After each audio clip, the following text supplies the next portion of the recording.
হে জগতবাসী, আজ আমি শামীম আলী চিশতি আপনাদের সামনে একটি আলোচনা নিয়ে আসলাম। সে আলোচনাটি হলো যে আমরা যেহেতু তরিকতের জগতে আছি, মুর্শিদ ধরেছি, তরিকত মেনে চলতেছি, কিন্তু এখানে একটা বিষয় হলো যে আমাদের আলোচনাগুলো সবচেয়ে বেশি হয় পীর ফকিরদেরকে নিয়ে। তাহলে আমরা যদি লক্ষ্য করি তাহলে দেখা যায় যে ফকিরি জগতে গেলে আমরা বিভিন্ন ফকিরদেরকে নিয়ে আলাপ করতে পারি। তো এর মধ্যে স্পেশাল ফকির যিনি ফকিরি উড়ালো, যিনি ফকিরি হিসেবে বাউল কণ্ঠে গান রেখে গেল, তিনি হলেন লালন ফকির। আর এই লালন ফকির সম্বন্ধে আমি কিছু আলোচনা করব ইনশাল্লাহ। তবে লালন ফকির সম্পর্কে অত একটা বেশি বলবো না, ছোট একটা কথা নিয়ে আলোচনাটি করব। সে কথাটি হলো, তিনি একটি তার কবিতাতে বা তার গানের মধ্যে বলেছেন যে সে আর লালন একই সাথে রয় তবু লক্ষ যোজন ফাঁকে। সে আর লালন একসাথে রয় তবু লক্ষ যোজন ফাঁকে। তাহলে লক্ষ যোজন ফাঁকে যে তিনি বলল, তাহলে লক্ষ যোজনটা কি এবং কাকে বলল? যে সে আর লালন একই সাথে রয় তবু লক্ষ যোজন ফাঁকে, যে সে আর লালন, তো লালন এবং সে কে? তো সে হলো নিজ নিরঞ্জন, যিনি খোদা, যিনি আল্লাহ। তো আল্লাহ কিন্তু মানুষের খুবই নিকটবর্তী থাকে। যেমন এই কথাটি তাবলিগ করে যারা, মুসল্লিগণ যারা, তারাও কিন্তু বলে থাকে যে শাহরগের চেয়েও আরো নিকটে আল্লাহ, শাহরগের চেয়ে আরো নিকটে আল্লাহ, এই যে কথাটি বলা হয়েছে। কিন্তু দেখা যায় আমরা বলবো যে না, তিনি শাহরগের চেয়েও আরো নিকটে, আরো নিকটে। শাহরগটা তো আমার পিছনে, কিন্তু দেখা গেছে প্রত্যেকটা শ্বাস প্রশ্বাসের সাথে তিনি আসা যাওয়া করতেছে। তাহলে মহাবিশ্ব ব্রহ্মাণ্ড যিনি পরিচালনা করেন, তিনি আমার শ্বাস প্রশ্বাসে চলতেছে, তাহলে সারা বিশ্বের মধ্যে এত এত জায়গা আল্লাহর বিরাজ করতে হয়, এখানে আমার এখানে বিরাজ করতেছেন, এরকম কিছু একটা মনোভাব হয়। তো এখানে দেখা গেছে জালালউদ্দিন খাঁ আমাদের চাচাগুরু, তিনি বলেছেন যে লক্ষ কোটি আকার ধরে সাজিলে তুই নিরাকার। যেমন কি সুরত বানাইলে খোদা রূপ মিশায় আপনার, এই সুরত দোজকে যাবে যে বলে সে গুনাহগার।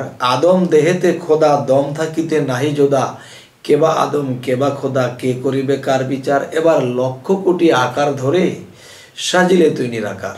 তাহলে লক্ষ কোটি আকারের মধ্যে তিনি নিরাকার বেশে ঢুকে তিনি আকার রূপে আছে। এই আকার একমাত্র সাধনা যারা করে, একমাত্র তারা সেই আকার দেখতে পারে। তবে হে জগতবাসী, আজকের মূলে যে কথাটি, যে সে আর লালন একই সাথে রয় তবু লক্ষ যোজন ফাঁকে।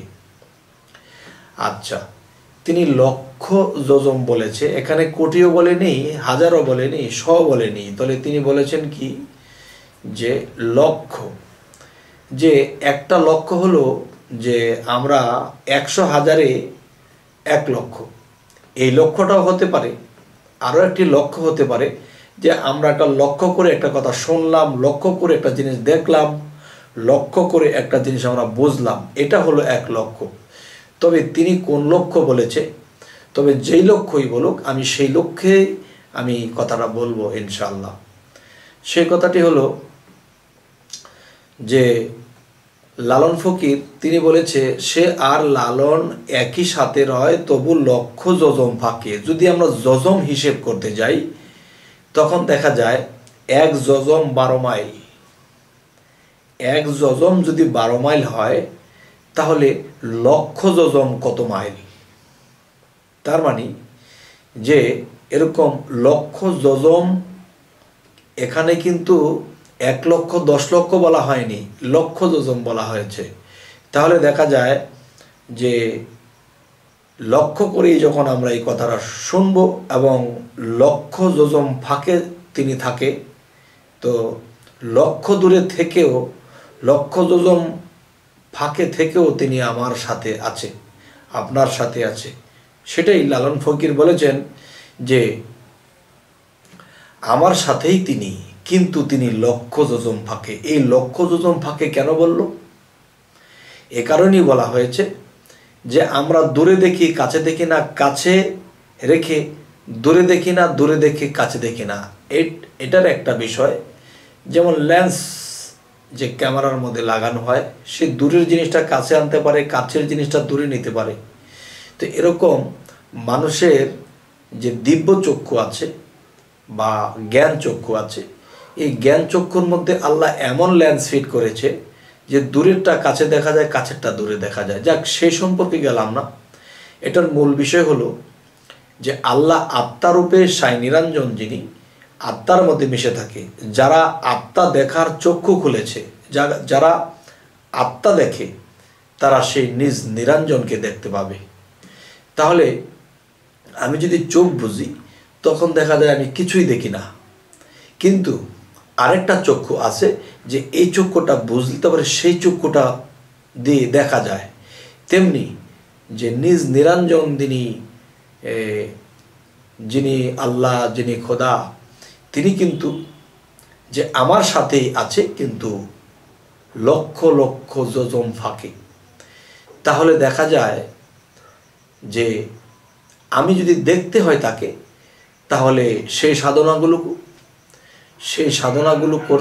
করতে যদি পারে মানুষে, তাহলে অবশ্যই অবশ্যই মানুষ তাকে দেখবে এবং সেই দিব্য নজরে দেখবে। যেমন দেহের মধ্যে দেহের চক্ষু, এই চর্মচক্ষু দিয়ে আমি বাহিরে যা কিছু আছে দেখতে পাচ্ছি, কিন্তু আত্মগতভাবে বাতাসের মধ্যে কি বিরাজ করতেছে তা আমি এই চোখে দেখি না। এই চোখে দেখতে হলে আমাকে সেই সাধনা করতে হবে। তাই তো লালন একটি কথা বলেছে, সময় গেলে সাধন হবে না। সময় গেলে সাধন হবে না। সেই সাধনগুলো কি? সেই সাধনগুলো হলো যে প্রেমের মানুষ বলে তারে এই পিঞ্জর হতে ছেড়ে গিয়া ঘুরে আবার আসতে পারে, দমের কোঠায় চাবি দিয়া হাস্তিকে নেস্তি করিয়া ফানাফিল্লার হালে গিয়া শ্রীকলা নগরে এ পরম বন্ধুর হবে দেখা বর্জক শহরে। আচ্ছা, জলি এবং খফি এই দুইটা জিকির লাগবে, এবং রাতের গভীরে ধ্যান করা লাগবে, এবং রেচক পূরক কুম্ভক এই তিনটি সাধনা লাগবে। আর এই সাধনগুলো করতে গুরুর হুকুম লাগবে। এই হুকুম নিয়ে যখন একজন ভক্ত করতে শুরু করবে, তখন তার আত্মচক্ষুটা জাগ্রত হবে। তখন তিনি চোখ বুঝলে সেই আত্মরূপে সাই নিরঞ্জনকে দেখে নেবে। আর আল্লাহ কি বলেছে? দুনিয়ায় যারা আমাকে দেখলো না এবং দেখার চেষ্টাও করলো না, তারা হাসরের দিন অন্ধ হয়ে উঠবে। তবে হে জগতবাসী, আজ এই কথাগুলো কেন বললাম? যে মানুষ বলে যে মানুষের চর্মচোখে যা দেখি না তা মানি না। ঠিক আছে, যা দেখি না তা মানি না, এবং যারা দিব্য চক্ষে দেখেছে বাতাসের মাধ্যমে আত্মা বিরাজমান, বাতাসের মাধ্যমে সাই নিরঞ্জন বিরাজমান, তিনি তো অস্বীকার করতে পারবে না।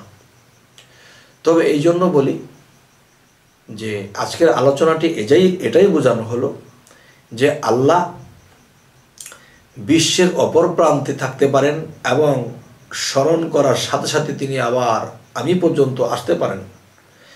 তো এই জন্য এই জিনিসগুলো যদি কোনোদিন কেউ সাধনা করে, রেচক পূরক কুম্ভক এবং দেখা গেছে ধ্যান সাধনা এবং জিকির, এই জিনিসগুলো যদি মানুষের মধ্যে সেটিং করতে পারে, তখন তাকে দেখার নসিব হয়। হে জগতবাসী, জানি না আমার এই আলোচনা আপনাদের কেমন লাগলো। যদি ভালো লাগে তো অবশ্যই সাবস্ক্রাইব করুন, এবং আমাদের পরবর্তী ভিডিওগুলো আপনাদের কাছে উপস্থিত হবে।